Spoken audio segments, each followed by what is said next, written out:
வாரம் ஒரு independent song போடுறீங்களே, அது எவ்வளோ செலவு பண்றீங்க நீங்க? எங்கேருந்து உங்களுக்கு நடிக்கிறவங்கலாம் வராங்க? எங்கேருந்து உங்களுக்கு கேமரா இப்படிலாம் கேட்பாங்க என்கிட்ட. அதுல சில பாட்டு வந்து நல்ல ரீச்சே கிடைக்கும். நல்ல வியூஸ் கிடைக்கும்.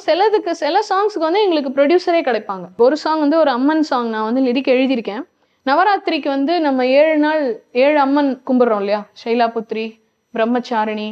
ஸோ அந்த ஒரு பேராகிராஃபும் ஒரு அம்மனை பத்தி நான் எழுதியிருக்கேன். நான் வந்து ஆக்சுவலி ஒரு கிருஷ்ணர் பாட்டை வந்து நானே மியூசிக் பண்ணி லிரிக்ஸ் பண்ணி பாடியிருக்கேன். அந்த பாட்டு வந்து ட்ரெண்ட் பக்தியில ரிலீஸ் ஆச்சு. ரொம்ப நல்லா போச்சு அந்த பாட்டு. ஆல்மோஸ்ட் எல்லா சாமிக்குமே எழுதியிருக்கேன் லிரிக்ஸ். பிள்ளையார் எழுதியிருக்கேன். அப்புறம் வந்து தைப்பூசத்துக்கு வந்து முருகனுக்கு எழுதியிருக்கேன். அப்புறம் ஜஃப்னா போயிருந்தேன் பாடுறதுக்கு. ஸோ அங்கே நல்லூர்னு ஒரு முருகன் கோயில் இருக்கு. அந்த நல்லூர் முருகனுக்கு ஒரு பாட்டு எழுதியிருக்கேன். வெட்டுடை அம்மன் எழுதியிருக்கேன். அப்புறம் ஐயப்பன் எழுதியிருக்கேன். அப்புறம் சாய்பாபா எழுதியிருக்கேன். கவர் சாங்ன்ட்டு நீங்க ஒரு விஷயம் சொன்னது, that has been a very big thing. அப்போ அந்த ஒரு early 2010 12 15 இந்த டைம்ல எல்லாம் எல்லாருமே கவர் சாங். இப்ப அவ்வளவா இல்ல பாத்தீங்களா? இப்ப அவ்வளவா இல்ல பாத்தீங்களா? அவ்வளவா இல்ல. என்ன people has changed. அவங்களோட own creativity, அவங்களோட own things. Everybody is doing. ஒரு 5 வயசு 10 வயசுல மியூசிக் பண்றாங்க. Everybody is doing. Okay. Yes. இப்போ இண்டிபெண்டன்ட் ஆல்பம்ஸ்ன்றது வந்து மிகப்பெரிய ஒரு வரவேற்பு மக்கள் கிட்ட, ஆடியன்ஸ்க்கு வந்து பயங்கரமா ரீச் ஆகுது. ஆமா. So what do you think about it? And also நீங்க இதுல உங்களை எப்படி இன்க்ளூட் பண்ணிக்கிறீங்க அப்படின்றத சொல்லுங்க. இப்போ நீங்க ஆல்ரெடி ஒரு சாங் பண்ணிருக்கீங்க வேற. நிறைய பண்ணிருக்கேன். நான் இப்போ லேட்டஸ்டா வந்தது அவகாட்சி. ஒரு இண்டிபெண்டன்ட் சாங்ஸ் நிறைய பண்ணிருக்கோம். நான் மியூசிக் பண்ணதே ஒரு 50 பாட்டு இருக்கு. பிளஸ் நான் கொலாபரேட் பண்ணது நிறைய சாங்ஸ் இருக்கு.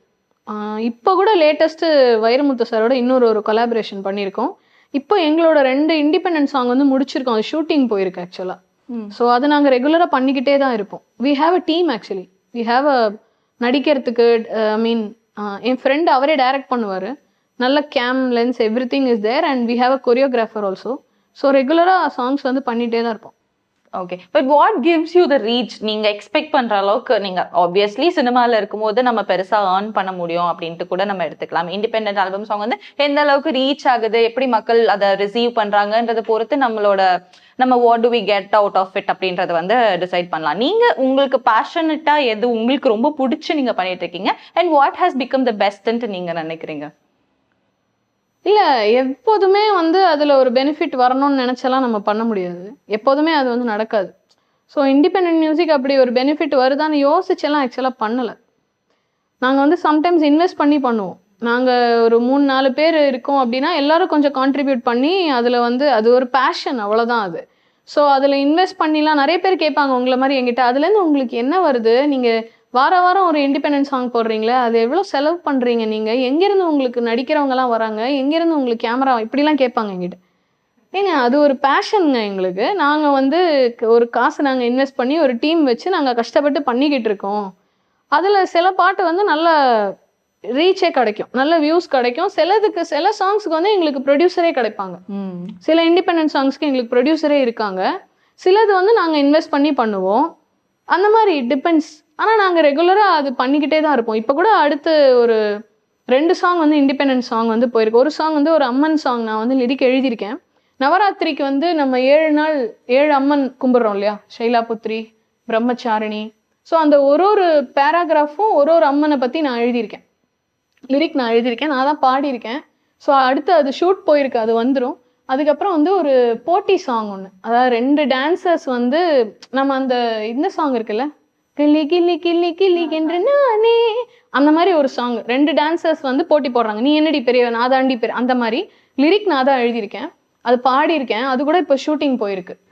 ஸோ நாங்கள் வி கீப் டூயிங். அடுத்து வைரமுத்து சாரோட அவரோட ஒரு சாங் வந்து அவரோட லிரிக்ஸ் ஒன்று, அது வந்து இப்போ விஷுவல் பண்ணி அவர்கிட்ட கொண்டு போய் காமிச்சிருக்கோம். ரொம்ப நல்லா இருக்கு அப்படின்னு சொன்னார். ஸோ அவரோட நாட்படு தேரல்ல அந்த பாட்டு வந்து ரிலீஸ் ஆக போகுது. So we keep doing lot of things. அடுத்து வந்து ஒரு படம் வந்து இப்போ என்னோட ஃப்ரெண்டு வந்து அவர் டைரக்ட் பண்ணுறாரு. ஸோ அது இப்போ ஷூட்டிங் போய்கிட்டு இருக்கு. இப்போ ஆக்சுவலாக ஷூட்டிங்கில் இருக்காங்க. 7 பாட்டு இருக்கு. ஸோ அது நாங்கள் பண்ணிக்கிட்டே தான் இருப்போம். சைடில் வந்து நாங்கள் பண்ணிக்கிட்டே தான் இருப்போம். Okay, nice. அண்ட் டிவோஷனல் சாங்ஸ்ன்றது வந்து இப்போ ரீசெண்ட் டைம்ல பயங்கர ட்ரெண்டா போயிட்டு இருக்க மாதிரி எனக்கு ஃபீல் ஆகுது. ஏன்னா இன்ஸ்டாகிராம் ஸ்க்ரால் பண்ணாலே முருகன் டான்ஸ் ஆற மாதிரி ஒரு பாட்டு வந்து ஒரு 2-3 சாங்ஸ் வந்து ரீசெண்டா முருகன் பாட்டுங்க வந்து பயங்கர ட்ரெண்ட் ஆயிட்டு இருக்கு. ஒரு முன்னாடி இருந்துச்சு இந்த மாதிரி வீட்டுல இருந்துச்சா காலையில வந்து முருகன் பாட்டு, சாயந்தரம் ஆச்சுன்னா ஒரு சாமி பாட்டு இப்படி ஓடிட்டு இருக்கும். ரொம்ப நாள் கழிச்சு திரும்பி வந்து டிவோஷனல் வைப்ஸ்குள்ள மக்கள் வந்து வராங்க. And you are also into it. இதுல சில விஷயங்கள் நான் வந்து ஆக்சுவலி ஒரு கிருஷ்ணர் பாட்டு வந்து நானே மியூசிக் பண்ணி லிரிக்ஸ் பண்ணி பாடியிருக்கேன். அந்த பாட்டு வந்து ட்ரெண்ட் பக்தியில ரிலீஸ் ஆச்சு. ரொம்ப நல்லா போச்சு அந்த பாட்டு. அதுக்கப்புறம் வந்து ஒரு 2 லைன் பாடிக்க. ஷூர். தீனமுத வாழ்வு தரும் வாசுதேவா, தேவகியின் மைந்தனவன் கமலநாதா, கிருஷ்ணா விஷ்ணு சிவனும் நீயே, வேதம் 4ம் உனை சுற்றியே, உண்ணாமல் வணங்கினோம், உன்னாலே உயர்கிறோம். இது வந்து நானே மியூசிக் பண்ணி நான் லிரிக் பண்ணி போட்டிருந்தேன். ஆல்மோஸ்ட் எல்லா சாமிக்குமே எழுதியிருக்கேன் லிரிக்ஸ். பிள்ளையார் எழுதியிருக்கேன், அப்புறம் வந்து தைப்பூசத்துக்கு வந்து முருகனுக்கு எழுதியிருக்கேன். அப்புறம் ஜஃப்னா போயிருந்தேன் பாடுறதுக்கு. ஸோ அங்கே நல்லூர்னு ஒரு முருகன் கோயில் இருக்குது, அந்த நல்லூர் முருகனுக்கு ஒரு பாட்டு எழுதியிருக்கேன். அதுக்கப்புறம் வந்து வெட்டுடை அம்மன் எழுதியிருக்கேன், அப்புறம் ஐயப்பன் எழுதியிருக்கேன், அப்புறம் சாய்பாபா எழுதியிருக்கேன். எல்லா சாமிக்கும் ஆல்மோஸ்ட் வந்து நான் எழுதியிருக்கேன் லிரிக். வந்து நான் கிருஷ்ணருக்கு எழுதியிருக்கேன், பெருமாளுக்கு எழுதியிருக்கேன் லிரிக்ஸு. எல்லா சாமிக்கும் நான் பாட்டு எழுதியிருக்கேன். Okay. So what has been your favorite genre? இந்த மாதிரி இந்த வைப், இந்த லவ் சாங்கோ இல்லைன்னா இந்த மாதிரி ஒரு ஹிட், ஒரு எனர்ஜி, ஹை எனர்ஜியான ஃபோக் சாங்கோ உங்களுக்கு எது ரொம்ப பிடிச்சு நீங்க பாடுறது? எனக்கு எல்லாமே எனக்கு பிடிச்சுதான் பாடும். எனக்கு பிடிக்காம எதுவுமே பாட முடியாதுல்ல. அப்படி ஒரு இதுவே வராது. இப்ப நீங்க சொன்ன மாதிரி ஜாஸ் அந்த மாதிரி வெஸ்டர்ன் டிஷ்ஷானா ஓகே நமக்கு நல்லா தெரிஞ்சது அப்படின்னு ஒரு எக்ஸைட்மெண்ட் வரும்ல, அப்படி கேக்குறேன் நான். அந்த மாதிரி சொல்றீங்களா? ஓகே. உங்களுக்கு எந்த ஜானர் ரொம்ப பிடிக்கும்? எனக்கு வெஸ்டர்ன் கிளாசிக்கல் ஆப்பரானா ரொம்ப பிடிக்கும். அது ரொம்ப இஷ்டம் எனக்கு. அதில் ஆக்சுவலி நாங்கள் கந்த சஷ்டி ஆப்பரான்னு ஒன்று பண்ணியிருந்தோம். அந்த ஆப்பராவில் வந்து கந்த சஷ்டியோட லிரிக்ஸை போட்டு டிஜே பீட்ஸ் எல்லாம் போட்டு அது வந்து பிஸி மியூசிக் வேர்ல்டுன்னு ஒரு சேனலில் ரிலீஸ் ஆச்சு. நல்லா வியூஸ் போச்சு. அது நல்லா நல்லா வந்துச்சு. அந்த பாட்டு நல்லா போச்சு. அது வந்து லிரிக்ஸ் மட்டும் தமிழில் இருக்கும், பாடுறது கீழே ரிதம் எல்லாம் பக்காவாக வெஸ்டர்னில் இருக்கும். அந்த மாதிரி பண்ணியிருந்தோம்.